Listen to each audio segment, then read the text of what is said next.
ఇప్పుడు మనం 2024 సంవత్సరం మే నెల 1వ తేదీ నుంచి 31వ తేదీ వరకు ద్వాదశ రాశుల్లో 8వ రాశి వృశ్చిక రాశి వారి జ్యోతిష్య బలం ఎలా ఉందో, భూత భవిష్యత్తు వరదమానం ఎలా ఉందో మన జానకిరామ్ని అడిగి చూద్దామండి. జానకిరామ్ వృశ్చిక రాశి జాతకం, ప్రశ్న, యోగం, చదువు, విద్య, ఉద్యోగం, వ్యాపారం, సంతానం, సంసారం, యోగం, అనుకూల పని, వ్యవసాయం ఎట్లా ఉంది, విదేశీయాన యోగ బలం, కుటుంబ యోగ బలం చూడు. ముఖ్యంగా వృశ్చిక రాశి వారి జాతకంలో విఘ్నేశ్వరుడు వచ్చిందండి. సకల శుభకారకుడు విఘ్నేశ్వరుడు. వృశ్చిక రాశి వారి జాతకంలో చేతుల డబ్బు ఆగదు, నోట్ల మాట తాగదు, కడుపుల విషం ఉండదండి. చాలా వరకు వారి జ్యోతిష బలంలో చూడాలంటే కప్పటం లేని గుణం ఉంటుంది వారి జాతక బలంలో. ముఖ్యంగా మాత్రం అనురాధ నక్షత్రం వారికి మాత్రం శుభయోగం ఉంది. అనురాధ నక్షత్రం వారి జాతకంలో చూడాలంటే మాత్రం వారు తప్పకుండా కులదేవత ఆరాధన చేయటం, అలాగే ఆంజనేయ స్వామి పూజ చేయటం, లక్ష్మీనరసింహ స్వామి పూజ చేయటం చాలా మంచిది. ఎల్నాటి శని ప్రభావం కంటే చతుర్దశ శని ఇబ్బంది పెడుతూ ఉంటుందండి. ముఖ్యంగా మాత్రం కంటక శని 3 రకాలు ఉంటుందండి.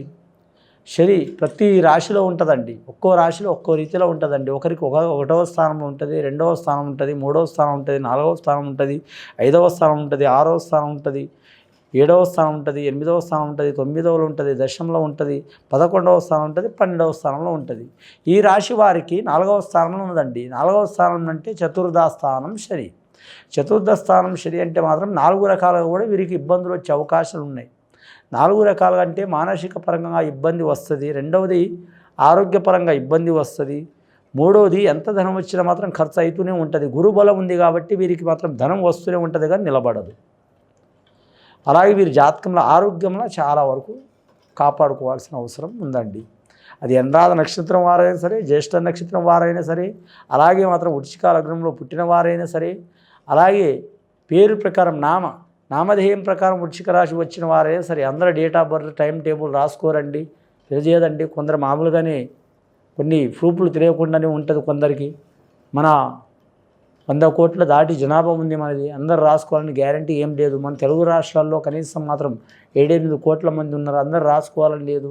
సగం మందికి తెలుసు, సగం మందికి తెలియదు. కాబట్టి ఆ రకంగా ఏ రకంగా చూసినా మాత్రం కొందరికి తెలిసి ఉంటే డేట్ ఆఫ్ బర్త్ ప్రకారం, జన్మ నక్షత్రం ప్రకారం, వాటి ప్రకారం గుర్తుపెట్టుకోవాలి. రెండవది నామధేయం. ఎక్కడ పోయినా మనకు డేట్ ఆఫ్ బర్త్, జన్మ నక్షత్రం అడగరండి. ఫలానా ఎవరంటే శ్రీనివాసు, ఫలానా ఎవరంటే నరసింహ, ఫలానా ఎవరంటే యాదయ్య, పుల్లయ్య, మల్లయ్య ఇట్లా చెప్తారు. అలా చెప్తారు కాబట్టి పేరునే ఎక్కువ అడుగుతారు. కాబట్టి పేరు ప్రకారం జ్యోతిష్ శాస్త్రం నడుస్తుంది. అలాగని జ్యోతిష్ శాస్త్రం జన్మ నక్షత్రం డేట్ ఆఫ్ బర్త్ ప్రకారం నడవదని నేను అనట్లేదండి, అలా నడుస్తుంది. కానీ ఎక్కువ శాతం ఇలా వాడకం ఉంటుంది, ఇంపార్టెంట్ విషయాలకు అది వాడకం ఉంటుంది. కాబట్టి వీరి జాతకంలో ఖచ్చితంగా మాత్రం చతుర్థ స్థానంలో శని ఉంది కాబట్టి వీరికి 4 దిక్కుల నుంచి ఇబ్బందులు వస్తాయండి. మీరు తప్పకుండా శనేశ్వరుని శాంతి చేయించుకోవడం, శనేశ్వరుని తైలాభిషేకం చేయటం, శని త్రయోదశి రోజు శనివారంతో కూడిన శని త్రయోదశి రోజుకు మాత్రం తైలాభిషేకం చేయటం మంచిది. అలాగే మాత్రం గృహంలో మాత్రం ఖచ్చితంగా మాత్రం ఆంజనేయ స్వామి ఆరాధన చేయటం, ఆంజనేయ స్వామి పటాన్ని పెట్టుకొని మాత్రం దీపం పెట్టడం చాలా మంచిది. శనివారం, మంగళవారం ఆంజనేయ స్వామి పుట్టినరోజు, శనివారం కొన్ని ప్రాంతాల్లో వెంకటేశ్వర స్వామిని పూజ చేస్తారు. అలాగే ఆంజనేయ స్వామి, శనేశ్వరుడు రావద్దు దగ్గరికి, శనేశ్వరుడు ఆంజనేయ స్వామి కాడ రాలేదు కాబట్టి అని ఆంజనేయ స్వామి ఆరాధన కూడా చేస్తారండి. అలాగే కొందరి పద్ధతి ప్రకారం మాత్రం మంగళవారం రోజు ఆంజనేయ స్వామిని మాత్రం సింధూరం ధరింపజేస్తారండి. 5 మంగళవారాలు కానీ, 9 మంగళవారాలు కానీ, 7 మంగళవారాలు కానీ సింధూరం ధరింపజేస్తారు. సింధూరం, మల్లెపూల మాల వేయటం కానీ, తెల్ల జిల్లేడు పూల మాల వేయటం కానీ, అలాగే తీపి లడ్లు చేసి, తీపి వస్తువులు చేసి పిల్లల్ని తినిపించడం కానీ చాలా వరకు శ్రేయస్కరం అండి. మరి జాతకంలో ఉద్యోగస్తులకు మాత్రం ఉద్యోగంలో నిలకడ నడిచే అవకాశం ఉంది. పని ఒత్తిడి అధికం ఉంటుంది. వ్యాపారస్తులకు వ్యాపారంలో కలిసి వస్తుంది కానీ లేనిపోని అవంతరాలు వస్తూ ఉంటాయి. ధనం టైంకి చేతికి అందదు. వీరు మధ్యవర్తి కావద్దండి. మధ్యవర్తి అయితే ఇబ్బంది అవుతుంది.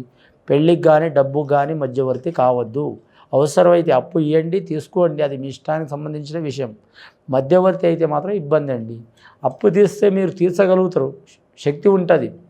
అప్పు తీసుకుంటే ఇస్తే మీరు వాళ్ళ కాడ అప్పు వసూలు చేయగలుగుతారు, ఇస్తే వసూలు చేయగలుగుతారు. అది తీసుకుంటే తీర్చగలుగుతారు.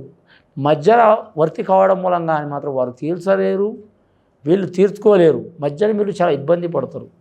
దానికని మధ్యవర్తి చేయరాదు. కళ్యాణ విషయంలో కూడా మాత్రం మంచి జరిగితే పర్వాలేదు, చెడు జరిగితే మాత్రం ఇబ్బంది ఉంటుంది. చెడు జరుగుతుంది నేను అనట్లేదండి, గ్రహబలం మంచిగా లేదు కాబట్టి ఏ విషయంలో మీరు ఇన్వాల్వ్ కాకపోవడం మంచిది. అంటే ఒకరిని నొప్పించి మీరు నొప్పకుండా తప్పించుకుని తిరగటమే చాలా వరకు మంచి లక్షణం. సుమతి శతకంలో తాను నొప్పించి ఒకరిని నొప్పించక తప్పించు తిరిగేవాడే ధన్యుడు సుమతి అన్నట్టు అలా పాటించడం చాలా వరకు వారికి మంచి యోగ బలం ఉంటుంది. ఈ రాశి వారి జాతకంలో చూడాలంటే సంతానం నుంచి కూడా కొద్ది ఇబ్బందులు ఉంటాయి, భార్య భర్తలో కూడా కొన్ని ఇబ్బందులు ఉంటాయి, అలాగే అన్నదమ్ములతో కూడా ఇబ్బందులు ఉంటాయి, రుణ విషయంలో కూడా చిక్కులు ఉంటాయి, గృహ విషయంలో కూడా చిక్కులు ఉంటాయి. అన్నీ ఉన్నా కానీ వీరి జాతకంలో ఏమున్నదో ఏంటంటే అండి, గురుబలం ఉంది. ఈ సంవత్సరం మొత్తం గురుబలం ఉంది. గురుబలం ఉన్నందువలన వీరి మాట మూలంగా కానీ 100 రూపాయలు ఖర్చు అయ్యే కాడ 1000 రూపాయలు ఖర్చు చేసి అయినా సరే గెలిసొచ్చే అవకాశం ఉంటుంది.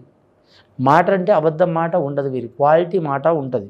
ఏ ప్రశ్నకి ఏ జవాబు చెప్పాలి, ఒక ప్రశ్నకు ఎన్ని రకాలుగా జవాబు చెప్పాలి, మంచి వారితో ఎలా మాట్లాడాలి, చెడు వారితో ఎట్లా మాట్లాడాలి, మూర్ఖులతో ఎట్లా వాదించాలి, అలాగే మాత్రం మొండి వాళ్ళతో ఎలా చెప్పాలి, సామ భేద దండోపాయాలు వీరి కాడ ఉంటాయి. కాబట్టి వీరు ఎన్ని ఇబ్బందులు పెట్టినా లాస్ట్కి ఇబ్బందులు పెట్టిన వారు ఇరుక్కునే అవకాశం ఉంటుంది. అది స్త్రీలైనా పురుషులైనా, స్త్రీలకైనా పురుషులకైనా వర్తిస్తుంది. విద్యార్థులకు విద్య విషయంలో కలిసి వచ్చే అవకాశం ఉంది. అలాగే వ్యాపారం చేసే వారికి వ్యాపార విషయంలో కలిసి వచ్చే అవకాశం ఉంటుంది. అన్నదమ్ముల విషయంలో మాత్రం ఇబ్బందులు చిక్కులు ఉన్న వారికి మాత్రం వారు రాజీ చేసుకోవడం మంచిది. భూతగాదాలు ఉన్నవారు రాజీ చేసుకోవడం మంచిది. భార్యాభర్తలు దూరంగా ఉన్నవారు దగ్గర కావడం మంచిది. అలాగే వీరి జాతకంలో చూడాలంటే మాత్రం షేర్ మార్కెట్, స్టాక్ మార్కెట్ నడిసే వారికి మాత్రం చాలా వరకు మంచిది. కంప్యూటర్ రంగంలో ఉన్నవారికి కూడా కలిసి వచ్చే అవకాశం ఉంటుంది వీరి జాతక బలంలో. వీరి జ్యోతిష బలంలో చూడాలంటే మాత్రం ముఖ్యంగా ఆంజనేయ స్వామి ఆరాధన చేయడం చాలా వరకు శ్రేయస్కరం. లక్ష్మీనరసింహ స్వామిని కూడా ఆరాధన చేయడం చాలా వరకు మంచిది. గత కొన్ని సంవత్సరాల నుంచి పడుతున్న బాధలు, చిక్కులు, చికాకులు, దారిద్ర్య బాధలు తొలగిపోయే అవకాశాలు ఉన్నాయండి. ఇది విని చూసి ఆచరించే వారికి గొప్ప ఫలితాలు కలుగుతాయండి. శుభం భూయాత్.